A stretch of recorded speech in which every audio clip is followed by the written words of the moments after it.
Tropique Soir, Jean-Jacques Seymour reçoit Sébastien Poulain. Bonjour Sébastien Poulain. Eh bien bonjour. Et merci d'être avec nous. Avec Thierry Lefebvre, vous publiez un livre intitulé Radio Libre, 30 ans de FM, un ouvrage que vous avez coordonné avec lui et qui nous parle de cette histoire assez singulière de l'explosion des radios libres. En fait, c'est un voyage à travers l'histoire des radios libres.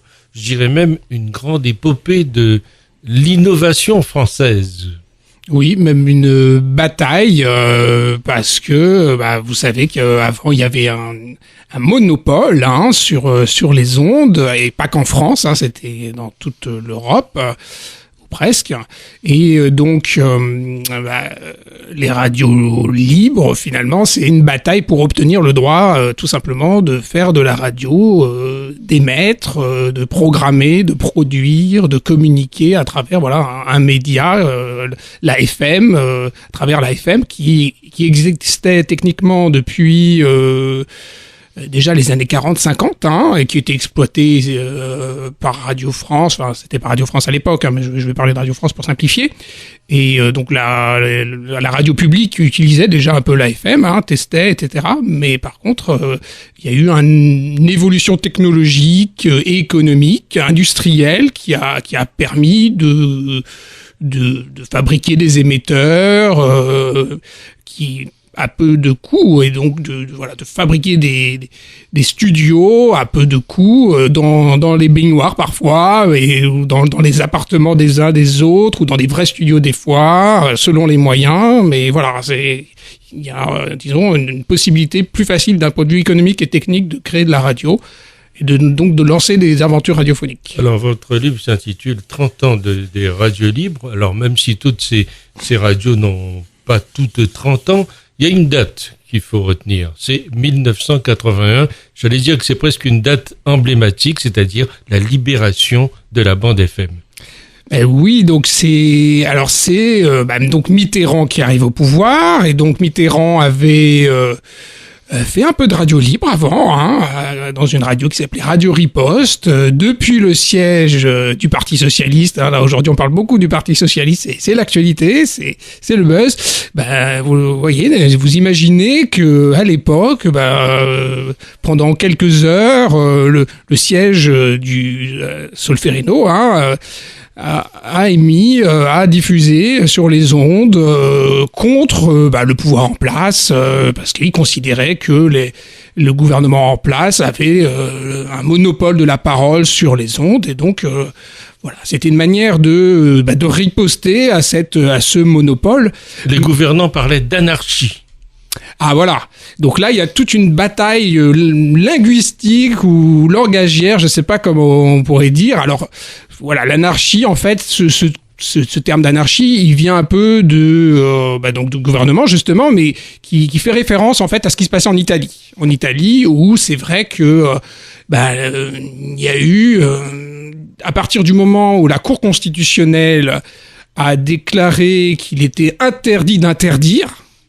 Donc interdit d'interdire de diffuser sur les ondes, de faire de la radio, du moins au point de vue local, on va dire.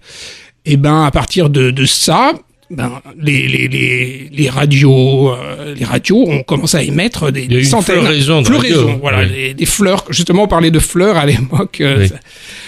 Et donc voilà, donc à partir de ça, ça a fait un peu peur en France, parce que oui, le gouvernement ne voulait pas comme ça qu'il y ait des radios, déjà des radios des partis politiques opposés, déjà du Parti socialiste, tout type d'opposants. On a du mal à imaginer ça aujourd'hui. Oui. Parce que c'était l'uniformité, c'était la pensée unique, on va dire ça, dans tous les médias.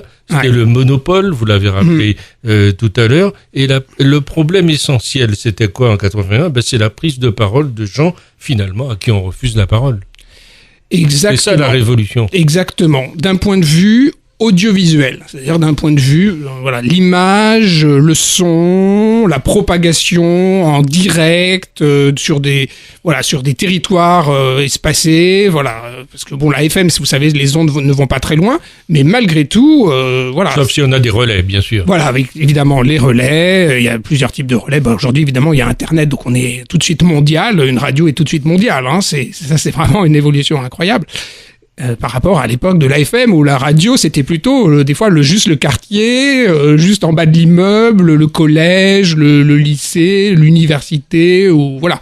Et là, où on a souvent vu la police intervenir pour venir prendre le matériel.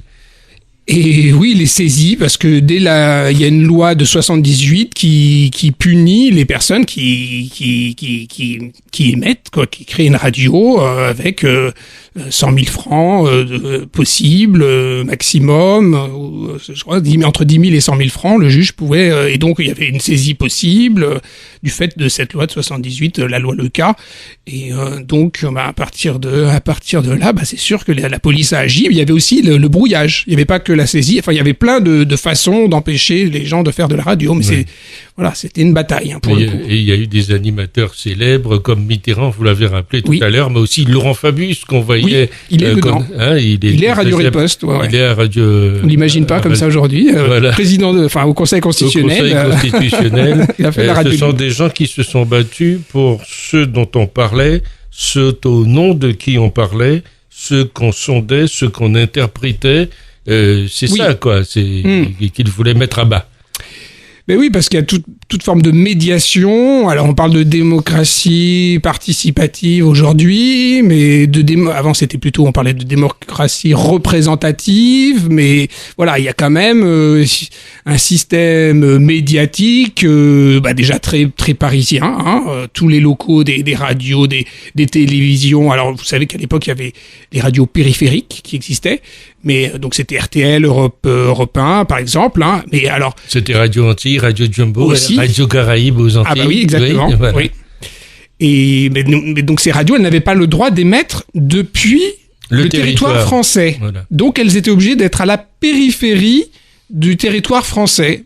Mais elles étaient produites sur le territoire français. Les studios étaient rue Bayard, RTL, enfin, vous voyez, en plein centre de Paris, hein, mais seulement c'était complètement artificiel.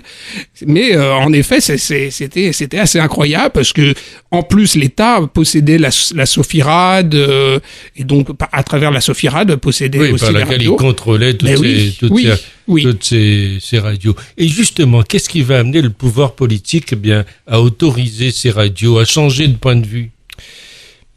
Bon, donc il y a une alternance. Mitterrand avait promis, il y avait une promesse dans son programme, vous savez, vous vous souvenez le programme avec les 101 propositions. Voilà, exactement. Ouais. Il y avait une promesse parmi celles-ci de changer. Mais alors, le Parti socialiste ne pensait pas forcément à créer des radios privées. Attention, hein. Il pensait pas forcément à des radios commerciales. Au contraire, le commercial. Oui, parce qu'il a fallu attendre après 81 pour avoir 84. accès à la publicité. 84 la publicité, et puis après les réseaux encore plus tard. Donc oui, ça c'est pas non, vraiment le Parti socialiste était globalement contre la radio privée. Ce qu'il voulait en fait, c'était des radios locales, publiques ou municipales plutôt. Et oui, il y avait la plupart des partis politiques, parce qu'il n'y avait pas que le PS, hein, mais étaient plutôt contre le fait qu'il y ait des radios libres, indépendantes. Ils voulaient des radios plus ou moins contrôlées, locales, publiques mais locales, parce que c'est vrai qu'il y avait pas à l'époque, il y avait pas le réseau Radio Bleu qui existe aujourd'hui, qui est un réseau de radio publique mais local. Et donc il y avait très peu de choix, quoi. Finalement, il y avait vraiment très peu de radios. Et justement, quand on parle de radio libre, on parle de quoi? On l'a pas défini encore. Ah, mais ça, c'est toute une problématique, j'avoue, compliquée, parce que tout le monde voit ça, tout le monde se dit radio libre un peu. Il y a même des émissions de France, je me souviens d'une émission sur France Culture il y a quelques années qui s'appelait Radio Libre. Bon, voilà. Donc, on a tous un peu un imaginaire, et c'est vrai qu'au sein de Radio France, vous savez qu'il y a plein de gens qui ont fait de la radio libre, qui sont sortis un peu de Radio France, ou qui le faisaient discrètement à côté de, hein, c'est comme, là, récemment, il y avait Radio Debout. Si vous voulez, Radio Debout, c'était en partie avec des animateurs, des producteurs de Radio France, mais vous voyez, qui avaient une activité à côté, parce que bon, il faut aussi être financé, il faut aussi, et donc c'est des personnes, c'est pour ça que c'est aussi difficile de faire l'histoire, parce que les personnes veulent pas forcément, donc il y avait des surnoms, ils veulent pas forcément dire qui ils étaient, etc. Donc il y avait des surnoms cachés, enfin c'est compliqué de faire cette histoire, hein. Donc voilà, donc la définition des radios libres, voilà, pour moi, enfin, disons pour Thierry Lefebvre aussi, qui avait écrit un ouvrage avant qui s'appelait La bataille des radios libres. C'est vrai que radio libre, on s'en rapproche beaucoup quand la radio n'a pas le droit d'émettre, par exemple, hein, si vous voulez, une radio, ce qu'on appelait une radio pirate à l'époque, parce que vous savez, le terme a évolué. Et donc au début, ça nous vient de la Grande-Bretagne, ça, oui, les radios pirates. Offshore, c'était les radios offshore qui émettaient depuis des bateaux. Alors là, c'est vrai, de façon illégale, parce qu'il y avait la BBC, il y avait un monopole, et il y avait... Alors là, c'était des radios justement commerciales, pour le coup, qui passaient beaucoup de musique pour les jeunes. Bon, après, la BBC a réagi, a créé une radio pour les jeunes, justement, hein, mais et donc voilà, la radio pirate, en même temps, vous voyez une connotation négative, donc ils ont trouvé le terme de radio libre qui existait, voilà, aussi un peu en Italie. Bon, donc voilà, quand on n'a pas le droit d'émettre, c'est vrai qu'on est proche de la radio libre. Après, aujourd'hui, il y a des gens qui se pensent comme les radios associatives locales, par exemple, se pensent comme des radios libres. Il y a même un syndicat national des radios libres, vous voyez. Donc il y a tout un imaginaire. Voilà, il y a d'autres radios comme Skyrock qui s'appellent radio libre. Voilà, bon, alors voilà, c'est une dimension subjective. Après, vous voyez, c'est la question qui définit quoi, parce qu'aujourd'hui, vous savez, le CSA, il définit catégorie A, B, C, D, donc commercial local, associatif local, commercial national, voilà, c'est radio publique et avec des régimes différents d'un point de vue juridique, économique. Oui, et tout ça est très, très contrôlé. En effet.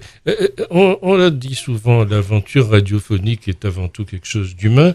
Chacun veut la radio qui lui ressemble. Il n'y a qu'à voir aujourd'hui le paysage.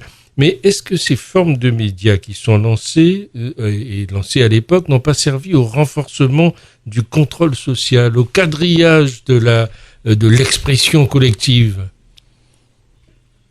Je pense pas, parce que tout dépend d'une radio à l'autre. En tout cas, c'est une possibilité qui n'existait pas. Donc ça peut pas être du moins, puisque de toute façon, ça n'existait pas. Non, l'État autorise et il dit, bon, derrière, quand on s'inquiète pas, on va contrôler. Oui, mais il peut pas trop contrôler non plus. Et puis vous savez, le contrôle, il s'est mis en route, mais petit à petit, hein. Il y a eu plusieurs autorités, il y a eu la AK, la CNCL, qui sont devenues le CSA, qui est aujourd'hui très connu, le CSA. Mais non, disons que ça, par rapport au monopole, au duopole qu'il y avait avec les radios périphériques d'un côté et les radios publiques de l'autre, ça crée quelque chose de nouveau, surtout d'un point de vue musical. Et Tropic FM, c'est l'exemple. Voilà, je peux vous garantir qu'à l'époque, j'imagine qu'on diffusait pas beaucoup le style de musique de Tropic FM. Donc voilà, c'est quelque chose, et ça a plu directement aux auditeurs, en fait. C'est les nouvelles musiques, c'est ce qui plaisait beaucoup dans les sondages qui existaient à l'époque. Les gens connaissaient les radios libres, et ce qui les intéressait le plus, c'était la musique. Plus que une nouvelle forme d'information, plus que des choses politiques. En fait, dans les sondages, vraiment, parce que dans notre ouvrage, il y a Jacques Durand qui était spécialiste des sondages, et donc il en parle, et voilà, ça c'est assez étonnant, c'est que les gens, voilà, ils découvraient des nouvelles musiques, mais en fait, finalement, comme les radios pirates anglaises, où on avait enfin de la musique pour les jeunes, de la musique pour tous les goûts, quoi. Un exemple sur le territoire, c'est ce qui explique le succès d'Énergie, de Skyrock, etc. Tout à fait. Dont on parle beaucoup d'ailleurs dans l'histoire des radios. Oui, Énergie, vous savez qu'ils avaient réussi grâce à une très bonne communication, grâce à des industriels, grâce à des professionnels, hein. Tout ça, c'est pas des radios libres qui font dans leur baignoire, quoi qu'au début, les premiers locaux d'Énergie étaient tout petits, hein, mais c'est vrai qu'après, c'est devenu... c'était la baignoire, hein. Et justement, c'était la baignoire, exactement, c'était... mais oui, mais ils ont grandi très vite, ils avaient une très bonne stratégie, après, ils ont vite fait des réseaux, et alors, ils respectaient pas toute la légalité, hein, au niveau de la puissance, etc. Ils ont pas suivi, donc ils ont créé la loi, en fait. Mais comme dans plein d'autres pays, en fait, c'était les faits qui étaient devant la loi, hein, et donc c'est les faits qui ensuite, finalement, l'État, les institutions ont accepté ce qui est l'état actuel, parce qu'il y avait une puissance de toutes ces nouvelles radios. Et donc voilà, il y a des grosses radios qui ont été connues, et c'est vrai qu'Énergie a réussi à faire venir beaucoup de monde dans la rue. Vous vous souvenez, à un moment où l'autorité audiovisuelle voulait interdire, parce que justement, ils respectaient pas les normes de l'époque, et le but à l'époque, c'était de faire des petites radios locales, associatives, éventuellement avec un peu de pub petit à petit, mais pas des réseaux qui puissent être en concurrence avec ce qui existait déjà. Vous voyez, il y avait déjà des formes de lobbying très puissants aussi pour empêcher d'autres formes de parole, d'autres modèles économiques, techniques. Et justement, ces réseaux qui existent aujourd'hui, ils sont un danger pour l'esprit dans lequel ces radios ont été créées? Ils sont un danger pour... Oui, parce que je vois, ces radios appartiennent aujourd'hui à des groupes qui ont la mainmise directe sur ces radios. Oui, alors de toute façon, il n'y a pas beaucoup de radios qui font beaucoup, par exemple, de politique. Hein, si vous voulez, souvent, ce qu'on voit, c'est un journal d'information de quelques minutes. Et puis sinon, c'est des dédicaces, c'est de la musique, c'est beaucoup de musique. Après, il y a des émissions pour les jeunes sur Énergie, sur Fun Radio, Skyrock, tout ça. Bon, après... Ce que je veux dire, est-ce que l'argent a mis fin aux rêves ?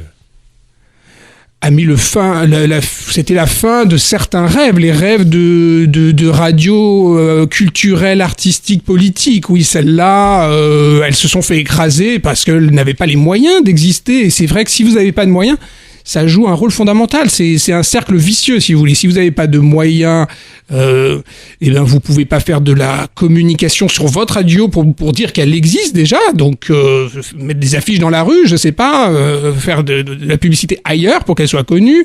Vous n'avez pas les moyens d'avoir des animateurs professionnels, vous n'avez pas besoin d'avoir des techniciens, vous n'avez pas les moyens, des gens qui sont professionnels. Et donc, à partir du moment où vous n'avez pas des professionnels ou des grilles, des choses qui sont, l'auditeur est un peu perdu, et puis il s'intéresse pas forcément toujours aux questions politiques, parce que les questions politiques existaient déjà sur les radios périphériques, sur les radios publiques. Et donc voilà. Mais après, aujourd'hui, il y a encore plein de radios qui sont dans l'esprit des radios libres de l'époque, avec de la création, avec des dimensions de communication sociale, donc au niveau local notamment, donc des radios associatives, radios locales commerciales, qui participent de la vie locale, qui ont des... Après, les rêves, oui, par rapport aux utopies, par rapport à Radio Alice, qui est une radio assez connue, qui voulait changer même le langage radiophonique, la façon de parler, par rapport à Carbone 14, qui en effet, elle est très loin. Oui, célèbre. Très célèbre dans le délire, dans l'animation, dans la folie. C'est vrai que c'est difficile. C'est vrai que c'est une période historique un peu finie après, mais personne n'est empêché de faire ça à nouveau aujourd'hui. Mais on répète pas forcément l'histoire deux fois. Mais oui. On répète pas l'histoire deux fois. Est-ce que le web aujourd'hui ne répète pas justement cette histoire, l'histoire du web, des radios numériques? Oui, les blogs, d'abord les blogs, les sites internet qui sont apparus dans un premier temps, et puis aujourd'hui les réseaux sociaux qui, là, pour le coup, tout le monde devient un média. À partir du moment où vous créez un compte Twitter, vous êtes un média. Vous êtes public, c'est-à-dire vous êtes mondial. Ou après, vous êtes mondial, mais peut-être personne vous lit, personne vous écoute, mais au moins tout le monde a la possibilité de vous lire. Donc vous êtes un média. Donc là, il y a une concurrence généralisée de tous les médias, mais après, il y a ceux qui ont des moyens de se faire connaître, de diffuser, d'avoir des productions intéressantes, etc. Et ceux qui n'ont pas, donc qui sont juste lus par leurs parents, par leur famille, voilà. Donc il y a la différence de moyens, elle existe toujours. Mais c'est vrai qu'on a retrouvé ça un peu chez les hackers, c'était un peu le même esprit. Il y avait beaucoup de techniciens passionnés de technique qui ont créé des petites radios parce que tout simplement ils avaient la capacité, ils connaissaient un peu la technique et donc ils se sont dit tiens, je vais m'amuser. Donc voilà, les radioteurs et donc ils ont créé leur radio chez eux. Ça n'a pas duré longtemps parce qu'ils n'avaient pas forcément des ambitions entrepreneuriales de développement. Ils étaient déjà heureux comme quelqu'un qui a son blog et qui cherche pas forcément à devenir un géant, quoi. Est-ce qu'aujourd'hui l'esprit libriste, je l'appelle comme ça, continue notamment avec les web radios? Alors, les web radios, il y a quand même beaucoup de radios qui sont confidentielles. Bah oui, c'est toujours une question de puissance. Hein. Vous voyez Énergie qui a des dizaines et des dizaines de web radios.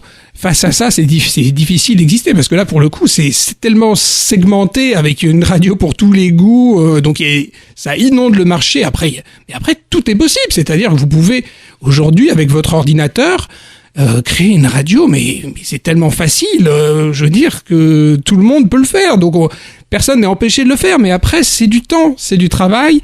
Et voilà, si c'est du bénévolat, on peut pas faire la même chose que quand on est professionnel, rémunéré à plein temps, que c'est son métier de tous les jours, qu'on pense radio tout le temps. Donc oui, la web radio peut permettre de faire des choses. Alors le problème, c'est que la radio n'est pas beaucoup valorisée par Google, par exemple. C'est pas forcément par rapport tout simplement à YouTube. Hein. YouTube qui tout de suite, on le voit, vidéo, hop, on tombe sur les vidéos YouTube très facilement quand on fait une recherche sur Google. Et le son, uniquement le son, c'est très peu visible, c'est très peu référencé. Il reste encore le parent pauvre. Ah oui, le son en lui-même, et c'est vrai que quand on voit les statistiques, par exemple, c'est vrai que un tweet, par exemple, a plus de chances d'être retweeté s'il y a une image. Et puis un son même de radio a plus de chances d'être écouté s'il y a aussi un peu d'image, un peu de vidéo. Donc il y a les télés qui apparaissent dans les radios. Donc la radiovision. Radiovision, voilà. Ouais, ce terme.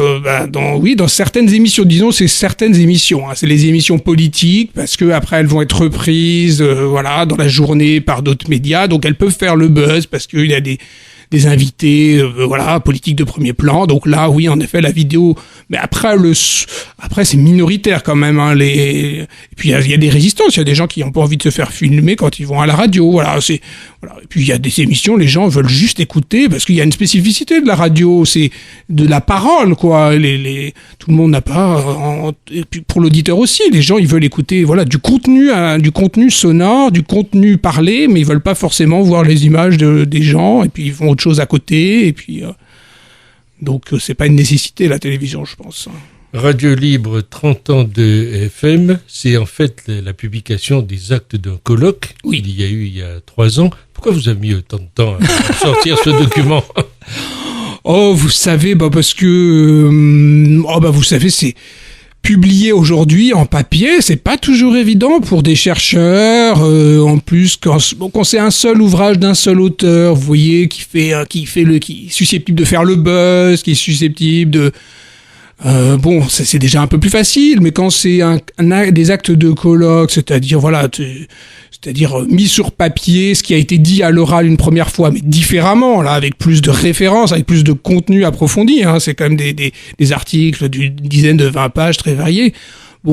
Puis après, il y a le rapport avec l'éditeur, il y a eu un changement chez l'éditeur, mais peu importe, c'est des petites histoires, c'est technique, mais c'est vrai qu'il faut, pour publier un livre aujourd'hui, par exemple, là, on vient de créer une revue.